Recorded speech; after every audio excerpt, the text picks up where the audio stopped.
3 U.S. Navy soldiers get lost in the Pacific Ocean with no food and water. Will they ever make it out alive? Let's find out in today's adventure movie from 2014, Against the Sun. Now just sit back, relax, and enjoy the movie with relaxed recaps. The movie begins in 1942 when Japan attacked the United States at Pearl Harbor. Due to the attack, America also got dragged into World War II and wanted to take revenge on Japan. Thousands of torpedo fighter planes from the U.S. Navy get ready to enter the Pacific Ocean and destroy Japanese submarines. One such plane, with radioman Gene Aldrich, the bomber Tony Pastula, and their chief, Harold Dixon, was in the southern Pacific Ocean. Gene asks Harold for coordinates, but receives no response from him over the comms, so Tony gives Harold a tap as his comm might not be working. Harold replies after that, but he's nervous seeing all the clouds around him. He asks Tony to do another drift set of waves to determine their location. Then, Harold analyzed the drift set on his map and takes a turn to the east as they were somehow heading west. Gene tries to ask for help from their base, but hears the Japanese language, so he pulls out the radio cord. He tells Harold about this, and he orders him to send silent messages in Morse code. But unfortunately, their plane is running low on fuel, so Harold asks Tony to drop the bomb for altitude. Gene connects the radio again to at least get some response, but receives nothing. Seeing no other option, Harold asks his subordinates to grab the essentials like first aid and water, as they'll be landing in the water soon. Everyone braces for impact, and Harold crashes the plane into the water. All three of them luckily survive, and Harold immediately gets out to release the raft. Gene and Tony also get out of the plane at the last minute as it sinks into the ocean. Then, Harold reaches the valve to expand the raft, but it inflates upside down. He asks Gene or Tony to get under the raft to flip it, but none of them are good swimmers. So Tony suggests that two can stay on one side to pull, while the other pushes from the other side. His plan works, and they manage to flip the raft. They get on the raft one by one and lay inside the small space and introduce themselves properly. Then, Harold tells them not to worry, as someone will surely come tomorrow to search for them. The following morning, Harold is the first one awake and wakes up his subordinates. Gene and Tony wake up and do their routine thing, where Gene gives Tony fresh coffee. Now, Tony admires Harold's flying as he smoothly landed the plane in the ocean. Gene appreciates him too, but asks how far they were that they didn't receive a radio response from their base. He's unable to answer the question, and they start looking in different directions as they need to look out for the search team. Gene and Tony are excited and optimistic about their return. After some time, they see a search plane and try waving their clothes as a signal to get help. But all their efforts go in vain, as the plane doesn't even come near them. Gene and Tony are frustrated, and Harold reveals that it was their only chance. Since they're at war, the procedure is to only give a quick look. Now, Harold announces that this raft belongs to the US, so he's its captain and they're following his orders. Gene and Tony agree. Then they do an inventory check, and they only have a pocket knife, a mirror, a water bag, and some useless stuff. Harold asks Gene to keep the pocket knife only in his pocket, as a hole in the raft is the last thing they want. The only good thing is that their raft is relatively sturdy, and they need to minimize the wear as much as possible. So Harold asks them to take off their shoes and throw them into the water, but he keeps his shoes on the boat as one of them might need to walk sometime. Then, Tony reveals that he still has his handgun in working condition, and it might come in handy. Later, Harold gets a nightmare of his mistake, due to which they had to crash into the ocean. At night, Tony asks Gene how he ended up in the Navy and reveals he had too many mouths to feed at home, whereas Tony joined the Navy because it was his mission to call the Navy a career. Then, one stays awake to keep watch while the other two take naps. During Harold's turn, he feels thirsty, so he resorts to drinking his pee. The next morning, they wake up and Gene does that coffee thing again with Tony. Tony asks Harold where they are, and he replies 1,900 miles to Hawaii and 1,000 to Samoa. All they need is some favorable wind, and they can reach the islands that are 600 miles next to them before Samoa, and it would take them a couple of weeks to get there. Tony says that they'll starve to death first, so Gene suggests that they can make a hook and line to fish for food. He throws a hook into the water and immediately gets something on the line, but when he pulls it, their line breaks and the hook is gone.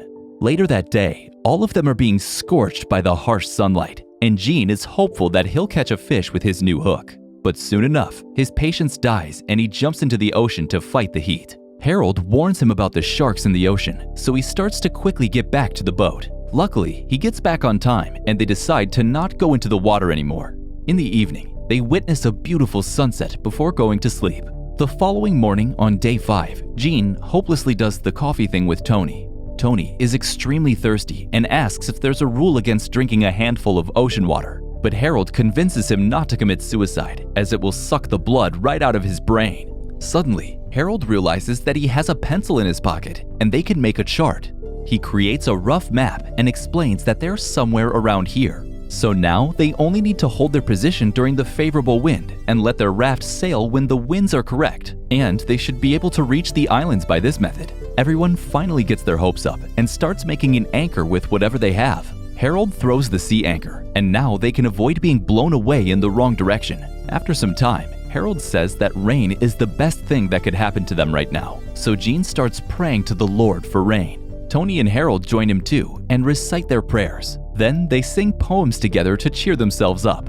Luckily, at midnight, their prayers are heard and it starts raining. They collect as much water as possible and are delighted to drink something after a week. During the day, Jean is still trying to catch fish, and Harold says that he's the most patient fisherman he's ever seen. Jean soon gets agitated and pulls out his pocket knife to catch a fish. Harold tries to stop him as he might poke a hole in the raft, but Jean doesn't stop.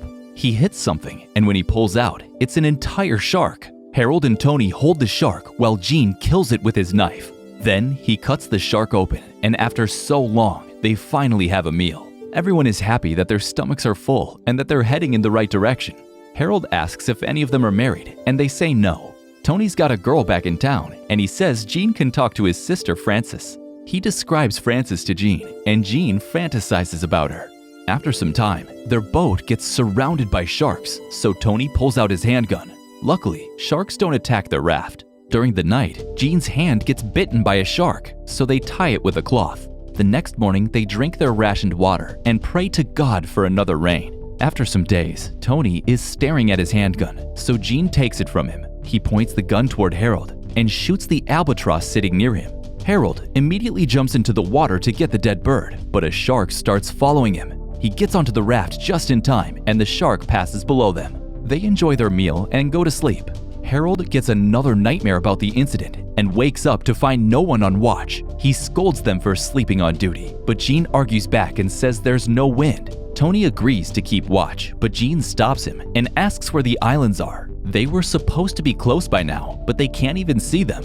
Harold confesses that they should have seen the islands 4 days ago, but his estimations are not accurate. Then we get to know that the reason they got lost in the first place is that Harold fell asleep while navigating the plan, and he woke up Tony, gave him a tap, so it was too late to make a turn. Harold now apologizes for his mistake, and Jean gives him his map back as it's the only hope they have. Harold gets his hopes back and cuts his shoes to make oars so they can row the boat. They start rowing the boat, but soon get tired due to the scorching heat. Some days pass by, and they keep rowing slowly and slowly. After some days, it rains once again, and they get to drink some water. But the rain soon starts turning into a hurricane.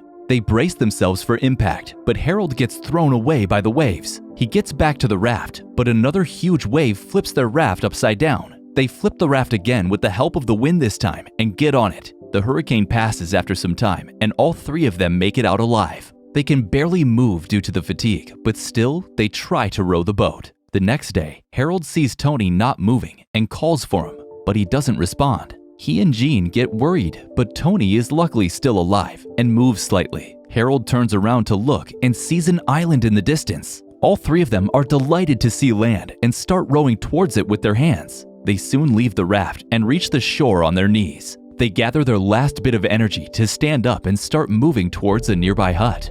Then, during the footnotes of the movie, we learn that this was based on a real story, and 3 men survived after spending 34 days in the Pacific. Harold was awarded the Navy Cross for bringing his men to safety. Tony couldn't fulfill his dream of calling the Navy a career due to his injuries, whereas Jean served out the war as a radioman and married Tony's sister Frances. Then, we get to see a picture of the real survivors, and the movie ends there. That was it for today, guys. Subscribe to Relaxed Recaps for more content like this. Until next time.